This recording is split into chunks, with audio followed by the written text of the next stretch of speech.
Trending star कहजन वाले खेसारी लाल यादव जी के बेटी पर फिर से एक गाना गा दिया गया है। वो खेसारी लाल यादव जी के बेटी पर फिर से एक अभद्र सॉन्ग गा दिया गया है।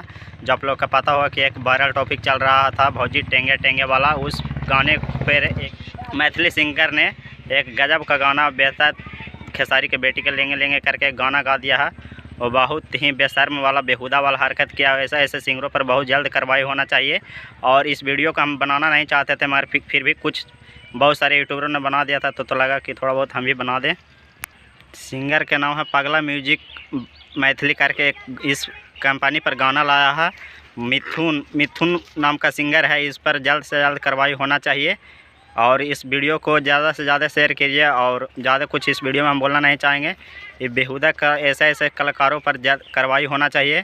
कभी किसी के बेटी बहन पर गाना गा देना अच्छा बात नहीं है। फिर मिलते हैं किसी नेक्स्ट वीडियो के साथ। तो इस वीडियो को ज़्यादा से ज़्यादा शेयर करें। ठीक है, जय हिंद जय बिहार।